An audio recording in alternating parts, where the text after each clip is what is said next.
அனைத்து போக்குவரத்து ஓய்வு பெற்ற பணியாளர்கள் அனைவருக்கும் சிங்காரம் வணக்கத்துடன் இந்த வீடியோ பதிவேற்றம் செய்கிறேன்.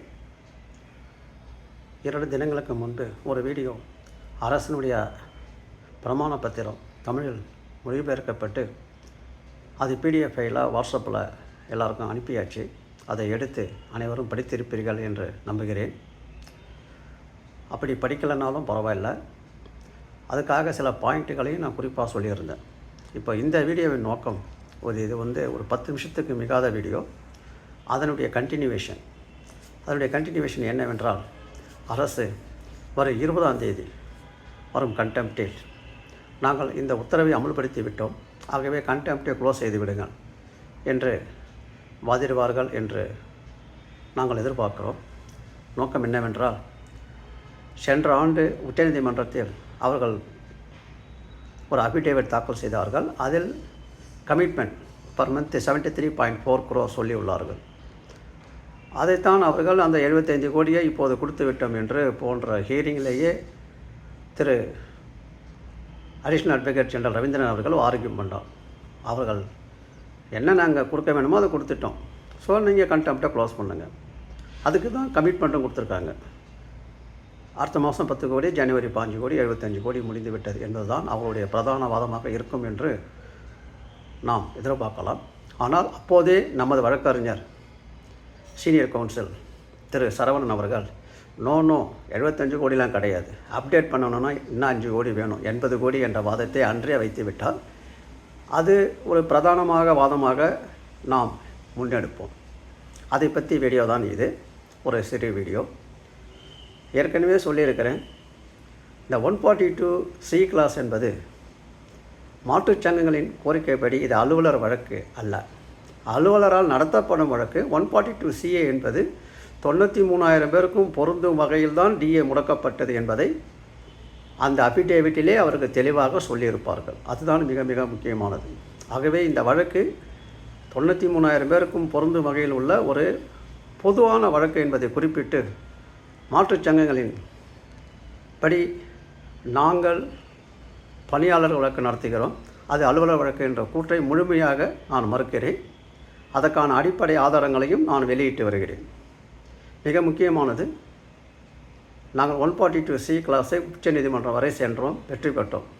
அதன் அடிப்படையில் தான் இந்த தீயை வழங்கப்பட்டு வருகிறது என்பதற்கான அடிப்படை ஆதாரங்களை நான் அந்த கவர்மெண்ட் அஃபிடேவிட்டை தாக்கல் செய்ததோடு மட்டும் இல்லாமல், மீண்டும் 9/1/2025 அன்று நமது கண்டெம்ப்ட் பெட்டிஷனில் மற்றும் 31/1/2025 அன்று 2 தேதிகளில் நம் கண்டெம்ப்ட் பெட்டிஷனில் மாண்புமிகு நீதியரசர் புகழேந்தி அவர்கள் உத்தரவிட்டதை தமிழாக்கத்தையும் நான் இன்று இரவு நம்மளுடைய வாட்ஸ்அப் குரூப்பிலும் நம்மளுடைய அனைத்து உறுப்பினர்களுக்கும் பதிவேற்றம் செய்ய இருக்கிறேன். அதையும் நீங்கள் பிரிண்ட் அவுட் எடுத்து படித்தால் ஒரு முழுமையான விவரம், இவை கோவை அலுவலர், கோவை பேரவை, ஃபெடரேஷன் ஆஃபீஸர்ஸ் மற்றும் நம்மளுடைய கடுமையான உழைப்புகளால் கிடைத்தது என்பதை மீண்டும் மீண்டும் கூறிக்கொண்டு, இப்போது இந்த வீடியோ பதிவின் நோக்கத்தை நாம் பார்ப்போம். இப்போது நாம் பெற்று வருகிற DA pre pensioner 203%, post pensioner 33%. இப்போது நெக்ஸ்ட் மந்த்து அரசு ஏற்றுக்கொள்வதாக ஒரு அடிஷ்னலாக 10 கோடி ஒதுக்கியுள்ளார்கள். அது செப்டம்பர்லேருந்து சொல்லியிருக்காங்க. ப்ராபப்ளி 5/9 கொடுத்துருவாங்கன்னு நம்புவோம், இல்லைன்னா 5/10 கண்டிப்பாக கொடுத்துருவார்கள். 5/9 ஏற்றுவதற்கு வாய்ப்புகள் உள்ளது. ஆனால் அப்புறம் செப்டம்பர் ஆன்வேர்ட்ஸ்னு சொல்லிக்கிறதால அது எப்படி 5/9 5/10 என்பது நாம் கணிக்க முடியாது. அப்போது 18% மற்றும் 9% ஏற்றுகிறார்கள். மீண்டும் ஜனவரி 2026 ஒரு 15 கோடி கொடுத்து நாங்கள் முடித்து விடுகிறோம் என்று கூறியிருக்கிறார்கள். இதுதான் இந்த வீடியோவின் மையப்புள்ளி.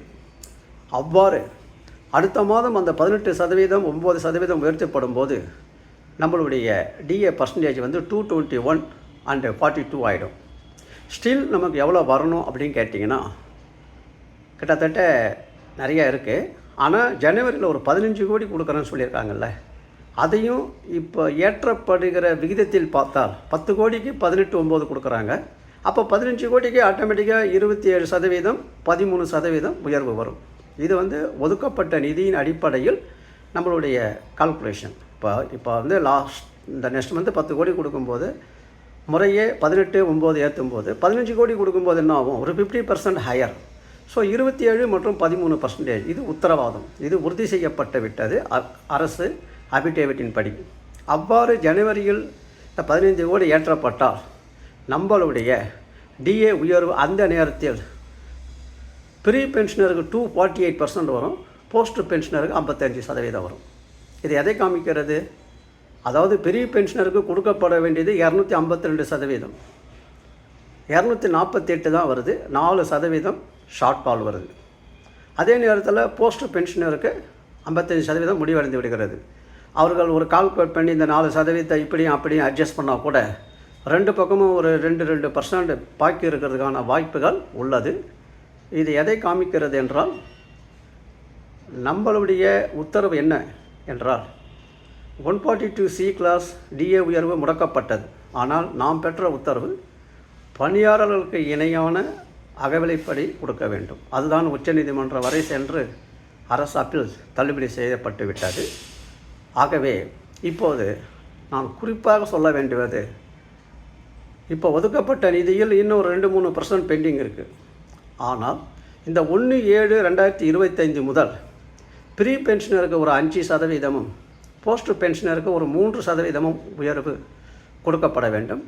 அது ப்ராபப்ளி அக்டோபர் 2025 தீபாவளி அப்போது தமிழக அரசு அவர்கள் ஊழியர்களுக்கும் அதுக்கப்புறம் நம்மளுடைய இன் சர்வீஸ் எம்ப்ளாய்க்கும் ஏற்றிடுவார்கள்.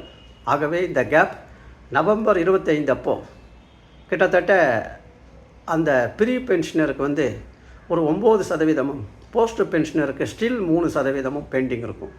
இதை வந்து கொஞ்சம் புரிஞ்சுக்கணும்.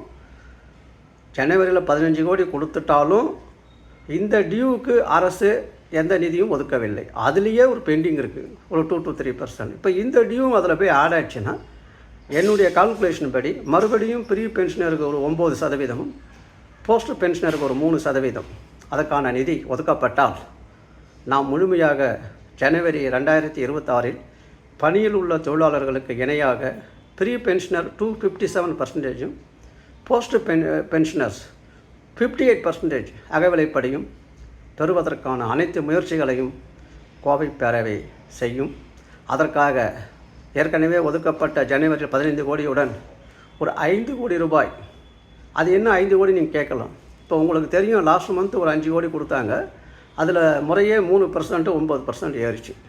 இப்போது அந்த 15 கோடி கணக்கில் எடுத்துக்கொண்டால் அப்புறம் இன்னும் ஒரு 9% 3% டியூ இருக்குது. ஸோ லாஸ்ட் மந்த் ஏற்றின மாதிரி ஒரு 5 கோடி அடிஷ்னலாக கொடுத்தாங்களே. ஆனால் நம்மளுடைய அந்த உத்தரவு ஒரு பார்ஷியலி அரசால் ஏற்றுக்கொள்ளப்படும். அதற்கான முயற்சிகள் தான் நாம் இந்த கண்டெம்ப்டில் மிகவும் திறமையுடன் நம்ம சீனியர் கவுன்சிலில் நாளை இரவு இது சம்பந்தமாக டிஸ்கஸ் பண்ணுறதுக்கு நாளை காலை ஏற்கனவே சொல்லியிருக்கிறேன். கடந்த மாதத்திலிருந்து நாளை நான் மதுரை செல்வது 6வது முறை. இது ஏன் திரும்ப திரும்ப சொல்கிறேன்னா, ஒவ்வொரு வழக்கிலும் நாம் நமது சீனியர் கவுன்சிலர் ஜூனியர் கவுன்சிலரோட நம்ம டிஸ்கஸ் பண்ண வேண்டும். அன்றாட சிச்சுவேஷனுக்கு ஏற்ற மாதிரி, கேஸுக்கு ஏற்ற மாதிரி தன்மை மாறும். அதுக்கேற்ற மாதிரி நம்மளை டியூன் பண்ணணும். அப்போ தான் நம்ம கேஸில் சக்ஸஸ் பண்ண முடியும். அதற்காக செல்கிறேன் என்பதை கூறிக்கொண்டு, ஸோ கடந்த 10 ஆண்டு காலம் பெறாத ஒரு டிஏ உயர்வு வரும் ஜனவரி 26 நாம் சர்விங் எம்ப்ளாய்க்கு ஈக்குவலாக 257% ப்ரீ பென்ஷனரும் 58% போஸ்ட் பென்ஷனரும் பெறுவதற்கான அனைத்து முயற்சிகளையும் நாம் மேற்கொள்ளோம். எல்லாம் வல்ல இறைவனை வேண்டிக் கொள்ளுங்கள். அரியர் அப்படியே நிலுவையில் இருக்கும். அதை பற்றி இதை அப்டேட் பண்ண உடனே நம்ம முடிவு பண்ணிக்குவோம். இதில் ஒரு சில நண்பர்கள் சில பதிவுகளை பதிவிடுகிறார்கள். என்னவென்றால், இது மற்ற சங்கத்தினருக்கு உரிமை உள்ளதா என்றால் உரிமை இல்லை என்றே நான் தெளிவாக கூறுவேன். ஏனென்றால் அவர்கள் எடுத்து நடத்துவது இந்த முத்துசாமி அண்ட் சந்திரசேகர். அந்த 2 வழக்கும் நாம் அனைத்து முடித்து விட்ட பிறகு அவர்கள் நம்மளோட இணைத்து கொண்டார்கள். அது 2 வழக்குகளும் terminal benefit. GO 142C clause challenge பண்ண கேஸ் இல்லை என்பதை உங்களுக்கு அனைவருக்கும் தெரிவித்துக் கொள்கிறேன். ஆனால் அவர்கள் ஏன் அவ்வாறு செய்கிறார்கள் என்றால் அது உங்களுக்கே தெரியும். 5/9 அவர்கள் நடத்தியதாக ஒரு ஜோடிச்சு ஒரு கற்பனையால் ஒரு மாயையை உருவாக்கி வசூல் செய்வதற்காக வேட்டையாடுகிறார்கள். யாரும் ஏமாற வேண்டாம். நான் அனைத்து விவரங்களையும் 21/8/2025 அன்று முதலாக திறந்த வெளியில், அதாவது கேட் மீட்டிங், அனைத்து விவரங்களையும் 1 மணி நேரம் விரிவாக நம்மளுடைய டிஏ பெற்ற வரலாறு, அரியர் எவ்வாறு பெறப்போகிறோம், இன்னும் செட்டில்மெண்ட் டிஃபரன்ஸை பெறுவதற்கான நம்மளுடைய நடவடிக்கைகள் என்ன, அது சம்பந்தமாக அனைத்து விவரங்களையும் நான் விரிவாக பேசுவேன். தயவுசெய்து இனியாவது ஓய்வு பெற்ற போக்குவரத்து பணியாளர்கள் அனைவரும் மற்றவர்களை நம்பி ஏமாந்தது போதும். எங்களை நம்பி கோவை பேரவையில் இணையுங்கள், உறுப்பினராகுங்கள். எந்த விதமான சங்கடமும் இல்லாமல், பயமும் இல்லாமல் உங்கள் வாழ்க்கை தரம் இப்போது உயர்ந்திருக்கும், மேலும் இரட்டிப்பாக்கப்படும் என்று உறுதி கூறி அனைவரையும் வருக வருக என்று 21/8/2025 அன்று 21/8/2025 அன்று திருநெல்வேலி பொது மேலாளர் அலுவலகம் வண்ணாரப்பேட்டைக்கு அந்த சுற்றுப்பக்கத்தில் உள்ளவர்கள், திருநெல்வேலி என்ற சுற்றுப்பக்கம் ஒரு 150 கிலோமீட்டர் உள்ளவர்கள் வந்து உறுப்பினராகி எங்களை ஊக்கப்படுத்த வேண்டுமாறு, நமக்காகவும் நாம் இழந்த அனைத்து பலன்களையும் அரசு ஊழியர்களுக்கு இணையாக பெறுவது என்பது கோவை பேரவையின் சட்டப்பூர்வ நடவடிக்கைக்கு ஆதரவு தருமாறு கேட்டுக்கொண்டு இதுவரை கேட்டதுக்கு நன்றி கூறி விடைபெறுகிறேன். நன்றி, வணக்கம். மீண்டும் அடுத்த வீடியோவில் நாளை இரவோ அல்லது கண்டெம்ட் பெட்டிஷன் முடிந்தவுடன் சந்திப்போம். நன்றி, வணக்கம்.